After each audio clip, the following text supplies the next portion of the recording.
excuse me, on the left over here, we have individuals who are religious fundamentalists, religious fanatics, and this is the expression, RT-PCR, real-time PCR expression of the VMAT2 gene.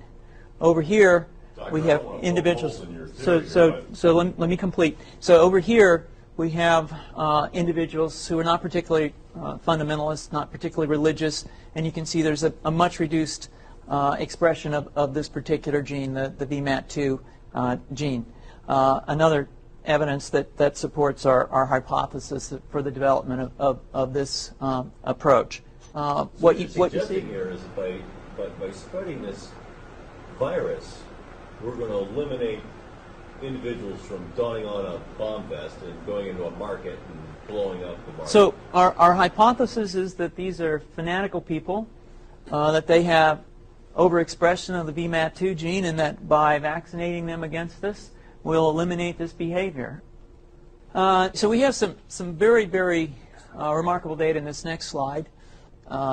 Here we have two brain scans. These are fMRIs.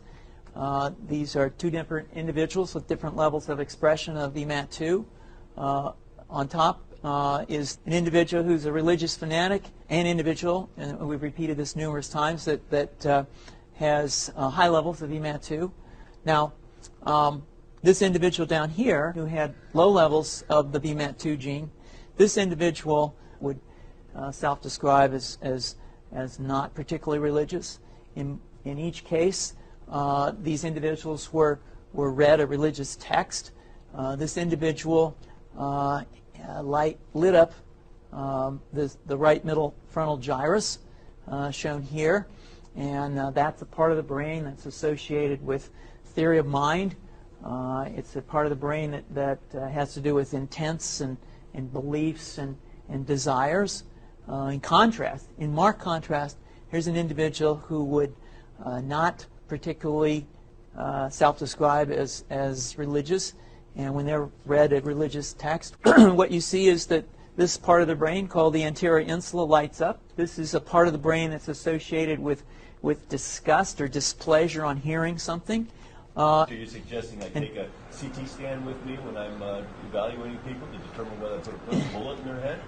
So the data that I'm presenting here supports the concept that we're proposing, and I think that we would not propose to do CT scans or fMRIs on individuals out in the hinterlands of Afghanistan. The virus would immunize against this VMAT2 gene, and that would have the effect that you see here, which is it's essentially to turn a fanatic into a normal person. And we think that will have major effects in the Middle East. How would you suggest that this is going to be dispersed? Aerosol?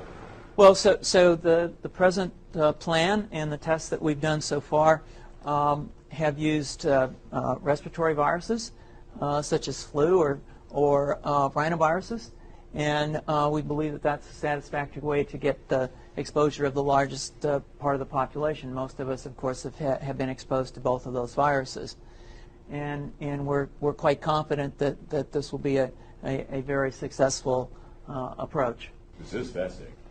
What's the name of this proposal? Yeah, so the name of this project is FunVax, which is the vaccine for religious fundamentalism. And you have a proposal already? The proposal has just been submitted, and I think that the data that I have shown you today would support the development of this project, and we think it has great promise.